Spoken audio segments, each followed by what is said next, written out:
বন্ধুরা, plants care nature YouTube চ্যানেলে আবার আপনাদেরকে স্বাগত জানাচ্ছি।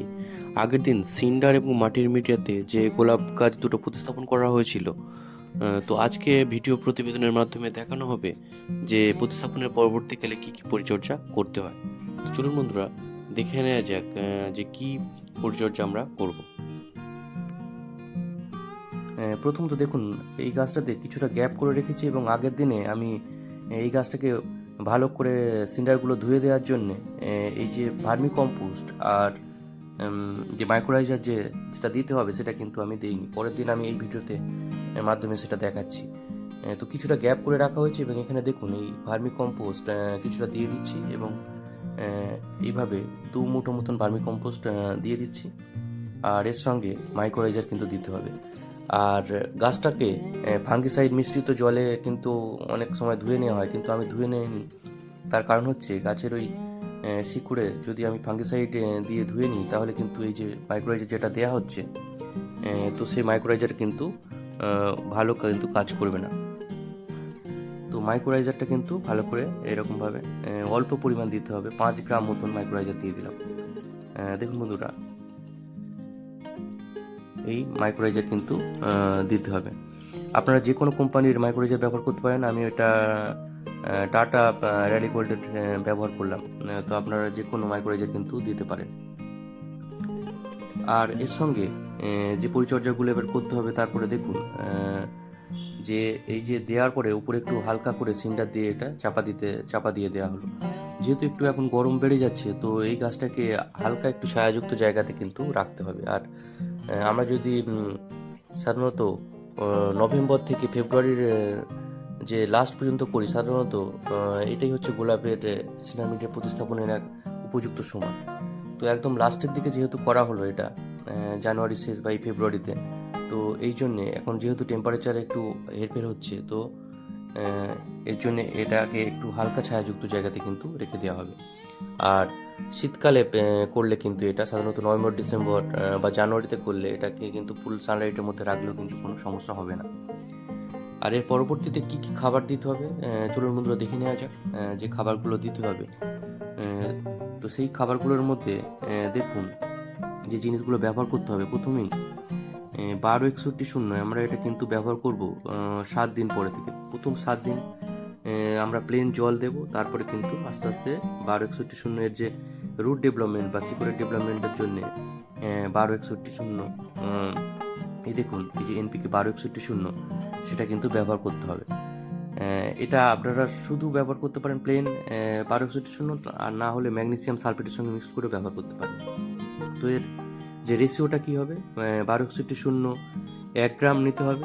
আর ম্যাগনেসিয়াম সালফেট, এই যে দেখুন ম্যাগনেসিয়াম সালফেট, আমি এটা ম্যাস ব্যবহার করছি অ্যারিসের। তো আপনারা অন্য যে কোনো কোম্পানির কিন্তু এটা ব্যবহার করতে পারেন। যে এই কোম্পানি নিতে হবে তার কোনো কিন্তু মানে নেই। তো এই দুটো 12-61-0 1 গ্রাম এবং ম্যাগনেসিয়াম সালফেট 0.5 গ্রাম আমরা 1 লিটার জলে মিক্সড করবো। আপনারা যদি অল্প গাছের জন্য হয় তাহলে এর পরিমাণটা কমিয়ে দিতে হবে। তখন 12-61-0 0.5 গ্রাম আর ম্যাগনেসিয়াম সালফেট 0.25 গ্রাম আপনারা হাফ লিটার জলের সঙ্গে মেশাবেন। তো আমি এটা 1 গ্রাম এবং 0.5 গ্রাম এটা 1 লিটার জলে মেশাচ্ছি। আমার যে 2টো বা 3টো গাছ কিন্তু এটা দেওয়া যাবে। তো এর ঠিক 2 দিন পরে আমরা সিউইড এক্সট্র্যাক্ট দিতে পারি। আর সিউইড এক্সট্র্যাক্ট যদি না থাকে তাহলে আমরা কিন্তু একসঙ্গে মাইক্রো নিউট্রিয়েন্ট যেটা আছে বায়োভিটা এক্স সেটা দিতে হবে। এর মধ্যে দেখুন সিউইড কিন্তু আছে। তো বায়োভিটা এক্স যেটা সিউইড বেসড যে মাইক্রো নিউট্রিয়েন্ট সেটা আমরা কিন্তু 2 দিন পরে কিন্তু দেব। এটা 1 ml 1 লিটার জল হিসেবে কিন্তু দিতে হবে। আর এটা সপ্তাহে 1 দিন কিন্তু এটা আমরা ব্যবহার করব, বিকালের দিকে ব্যবহার করতে হবে এবং অবশ্যই স্টিকার দিয়ে এটা ব্যবহার করতে হবে। এবং এখন ছোটো গাছ যেহেতু পাতা বার হয়নি, তো এখন স্টিকার না ব্যবহার করলে হবে, কিন্তু পরে আস্তে আস্তে যখন পাতা বার হতে শুরু করবে তো স্টিকার ব্যবহার করে এটা ব্যবহার করব। ঠিক এর 2 দিন পরে আবার আমরা ফের 12-61-0 1 গ্রাম এবং ম্যাগনেসিয়াম সালফেট 0.5 গ্রাম আবার কিন্তু 1 লিটার জলে মিক্সড করে কিন্তু আমরা গাছের গোড়াতে দেব। তো বন্ধুরা, এইভাবে পরপর দিতে হবে।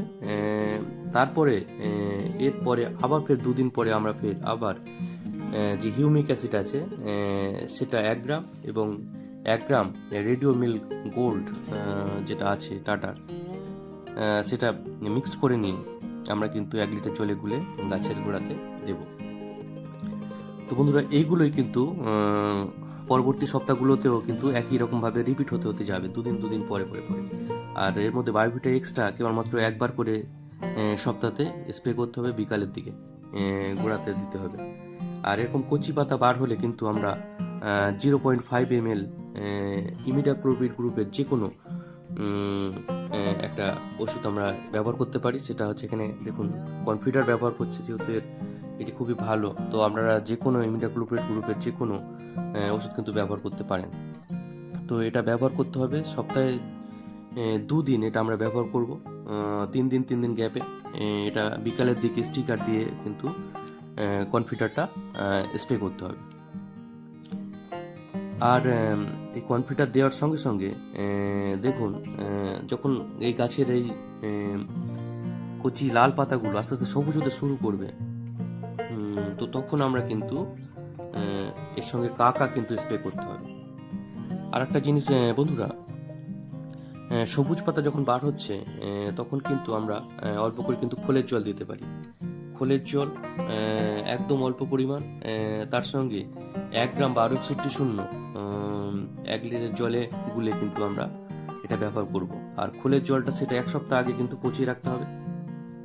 100 গ্রাম খোলের জল নিয়ে আমরা 1 লিটার জলে মিশিয়ে রেখে দেবো। তার থেকে একটু সামান্য পরিমাণ নিয়ে আমরা 50 ml মতো নিয়ে এই 1 গ্রাম 1261 সঙ্গে মিক্স করে আমরা দেবো। আর ওয়েদারটা অবশ্যই খেয়াল রাখতে হবে, বৃষ্টি আবহাওয়া হলে কিন্তু আমরা খোলের জল প্রয়োগ করব না, মেঘলা আকাশ হলে আমরা প্রয়োগ করব না, পুরো রোদ্দুরের থাকলে তবেই করব।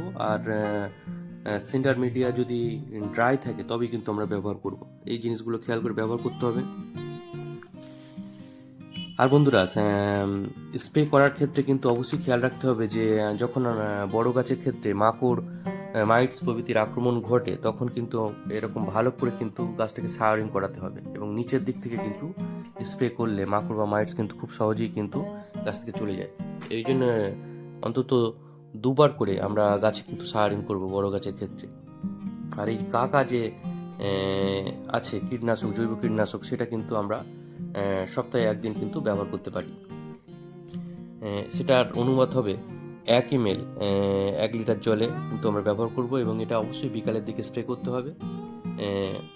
এবং এটা 5 দিন অন্তর বা সপ্তাহে 1 দিন কিন্তু আমরা দিতে পারি।